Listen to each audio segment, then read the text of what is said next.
Good day there viewers, and welcome to my channel called Vintage Time. My name is Cliff and I'm a gem cutter from Australia.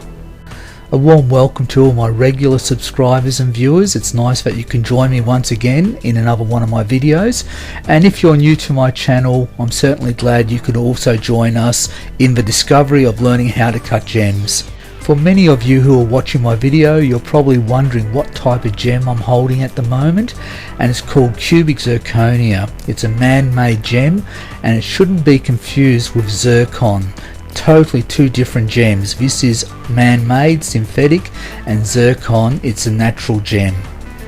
However, for the purpose of this video and for the purpose of the gem competition that I'll be entering this particular design into, the rules do specify that I do use cubic zirconia. The design is called the Mini Square, and it was designed by another Aussie gem cutter called George Beard. George is quite elderly now and retired, so I don't think he facets anymore, but some of his designs are really quite wonderful. In a moment I'll show you all the steps of the design in Gem Cut Studio, but what you see at the moment is that a brass dopstick has been glued onto the gem and it will be inserted into the quill of the faceting machine, as you can see now. So let's have a look at the sequencing of how this particular gem is faceted.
So I'm ready to start faceting, but somewhere during the video I'm going to mention where I buy my synthetic gems from, because quite a few of my subscribers have asked in the comment section, Cliff, where do you get this stuff from? And I'm quite happy to show you, so stand by for that somewhere during the video. So the first thing I'm going to do is do a basic quick rough out using my 100 grit diamond topper lap. I'm not too concerned about wasting too much material. In point of fact, I probably want to reduce this particular gem to around about 10 millimeters if I can.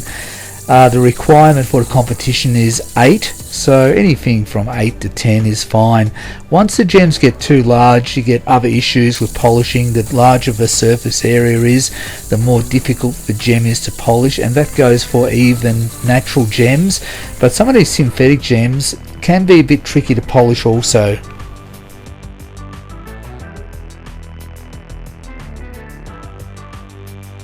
So as you can see, I've cut 4 facets to a center point, looking pretty rough at the moment. So I'm not interested in accuracy because these pavilion facets do not match the girdle outline. So on to the next step is to get the girdle outline a little bit more smoothed out, and you can see that I'm inserting these rubber pads onto the tray. Now I don't like using sponges. I don't want the sponges to get dragged underneath the wheel, so by making these rubber pads they work really great, and it keeps the splashing at bay, because once your tray guard is open you do get a lot of splashing, and you really don't want all this crud from the stone splashing on your faceting head, or even water getting into the motor.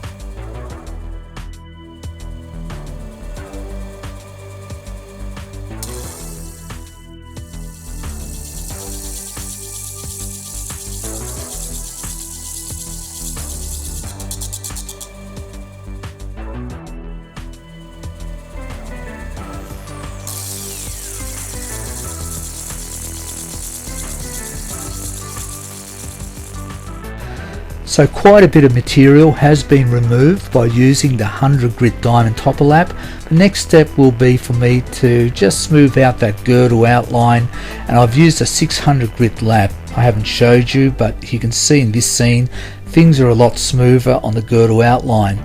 Now I want to check out the size of the gem, make sure that the sides are nice and even and accurate, and for goodness sake, use a pair of plastic calipers. Don't use the metal ones, you can chip your gem.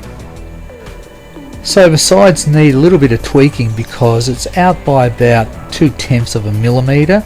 So I'm going to use my copper lap with a 4500 grit diamond paste and just try to tweak things up and use my calipers all the time, just checking, making sure I'm just wearing off a bit more material. And as you can see here, things are looking a lot smoother and the corners are looking quite crisp. So I've got it down to the size I want it, because this is a bit of a tricky design, so everything has to be perfect. So on to smoothing out the pavilion facets. I'll be using my 600 grit diamond topper lap, then I'll migrate to a 1200 grit diamond topper lap, and then I'll do a pre-polish, all in this order. And my pre-polishing once again will be with the copper lap using a 4500 grit diamond paste.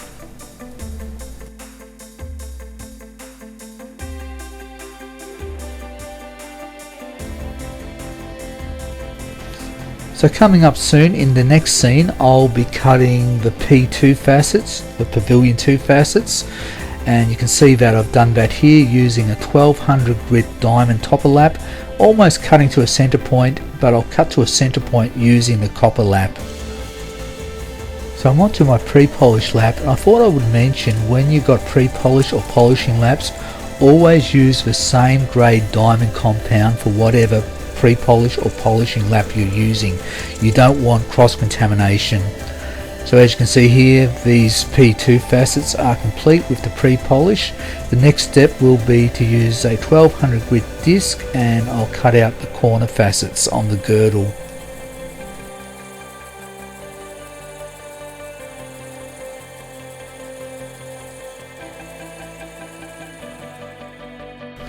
So all the facets have been pre-polished, and then the next step will be for the final polish, and I'll be using my tin lap with the 50,000 grit diamond compound.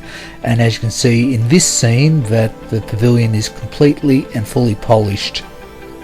So coming up in a moment, I'll be explaining where I buy my synthetic gems from, so stand by for that because it's coming up right now. In the following scenes, you'll see me holding huge chunks of cubic zirconia, and also you'll see me holding some half bulls of synthetic sapphire.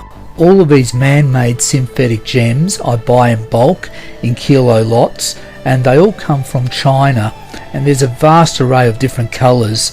So as you can see with the cubic zirconia, we have the red and the pinks and the yellows, and with the sapphires there's pretty much an unlimited assortment of different colours also that you can purchase. So whereabouts in China do I go to buy these synthetic gems? So the answer to this, I go to an online shopping website called Alibaba. Like any online shopping website, you do need to submit your details, and it's no big deal, just put in your name, your email address. They do not ask for anything like a credit card number or any PayPal details, so that's a good thing. So I'm currently logged out of Alibaba, so you can still do a search on Alibaba without being registered if you want to check up various prices of goods. So I typed out cubic zirconia rough, and then you'll get a list of buyers and sellers and a whole bunch of pages that you can scroll through. As you can see, there is a whole range of different synthetic gems that you can purchase, and you get the name of the company, and also with each company there is like a star rating. Now when you buy these synthetic gems, they are sold per kilo but in US dollars. So this is a company I often deal with, Star Gems, and I've bought many kilos of synthetic gems through them. Now you could also go through other companies and check out the prices. Of course, that's up to you, and like any company you deal with, things can go wrong, so I'm not suggesting that you should only deal with this company, because if you do buy something through them and it doesn't turn up, don't blame me. So it's really all about due diligence. As a rule of thumb, most of the kilo lots I've bought through Alibaba and from this website have roughly been about $25 to $35 per kilo, and then you could add on another $35 for postage for that 1 kilo pack. So it would cost about $70 US, and after it was converted into Aussie dollars, I could usually expect to pay $120 per kilo. Usually this cheaper cubic zirconia is usually pink or clear or peridot. Often you can get reds and champagnes, but when you start buying the blues like tanzanites or the aquamarines, then you start paying big bucks, usually $200+ a kilo. So here we are on the page that only sells synthetic sapphire, and this is where the prices dramatically go up per kilo. Like the blue sapphire could be anywhere from $300 to $700 US a kilo, and the prices you see are not the prices reflected often what is listed. So what you need to do, there's a little message center, and you need to just type in what is the price and how much you want, and usually the people at these companies do get back to you within a week. Of course, be polite and courteous when you do message these people at these companies. I'm just showing you an example as I type out in this box at the moment. And with anything you buy on Alibaba, it's protected by what they call trade assurance. So if something goes wrong with the transaction, you are actually protected, so you do get your money back, a little bit like PayPal. So usually the method of payment is either Visa or MasterCard. Sometimes there's a PayPal facility. So I hope this answers the questions that some people have been asking. So we are back to the gem again, and we are looking at the secondary transfer process.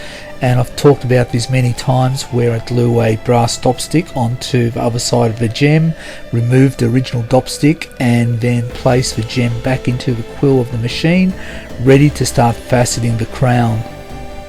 So as I'm getting ready to start faceting the crown of the gem, I want to just backpedal a bit and talk about the price of cubic zirconia if you decide to buy it, for example, off eBay or from gem dealers. So most gem dealers are doing what I'm doing, buying in bulk, and they could be buying in 10 kilo lots, and then they would sell it on their own websites online or at gem shows or on eBay.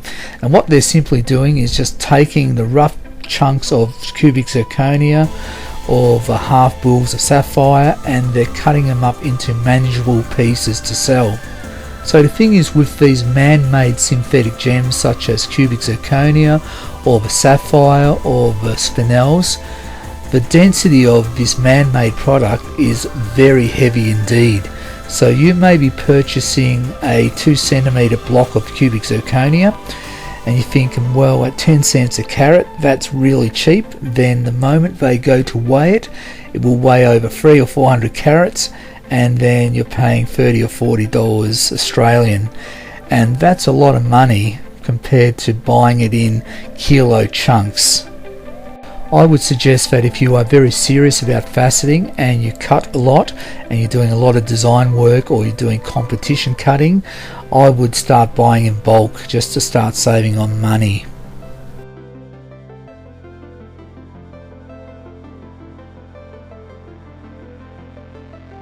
So once again, faceting the crown will be the same sequence of the type of laps I'm using, starting with a 100 grit lap, moving on to a 600, 1200, and then doing a pre-polish with the copper lap. As we move through all the sequences, you'll see how I go through all the specific facets and angles, but I have to admit I'm not particularly happy with the outcome of this gem as we get onto the final reveal later on. You can see already that I'm not quite hitting a center point on the crown. So when that happens, you can almost guarantee there will be issues as you cut the table with misalignment. So this particular gem, although I think it's a wonderful piece of jewelry, from a competition point of view, the judges will probably have a field day when they look close up with their 10 times loop, and you will lose points because it's all about meet point faceting, and they'll probably pick up a few other little issues. But I found this particular design, particularly on the crown, not that easy, and I knew it wasn't going to be easy when I saw the design initially. If I had my time again, I would probably do the final polish in order of sequence. So for each tier, I would just go ahead and do the final polish rather than do the final polish towards the end all in one go. And having said that, that probably would not have solved the misalignment of the center point on that crown, because once you got up to the table, I probably would have struck an issue anyway. But faceting is what it is. It's an art form of perfection. Talking about perfection, a couple subscribers have commented that they are getting sick and tired of the background music in the videos, and that's a fair comment, because sometimes you can get a bit annoyed or a bit tired of listening to the same tunes. But we at Vintage Time, we do like to accommodate the needs of all our subscribers. So one of the members of the team here, Jaws, many of you know who Jaws is. Well, Jaws is in the USA, currently trying to sign up Taylor Swift and Ed Sheeran. Hopefully in a couple weeks time, both Taylor and Ed should be able to come down to Australia and compose a couple of tunes, and we should be able to upload those onto my video. Also, Jaws is currently negotiating with Paul and Ringo, the last members of the Beatles, to also come down in a few months, and it's a very good chance that we can hook up together and lay down a few tracks with them also. So stand by for that. So currently what you're watching now is that I'm faceting the table of the gem. So this means we're getting closer to the end of another one of my videos. So in the following scenes you'll see all the pre-polishing of the gem and then the final polish of what the gem looks like. And of course we have the final reveal where the gem comes off the dopstick and you'll see it on a rotator, so you get to see what the gem looks like once it's completed. Also at the end of the video we have a teaser of my new project called the Cleopatra's Eye, and I have no idea whether I'll be able to complete this project or not. It is a very difficult design, so maybe I should be able to facet it, maybe not. It could be a complete disaster. So until next time everybody, stay tuned for the next video. Take care of yourselves, and it's bye for now.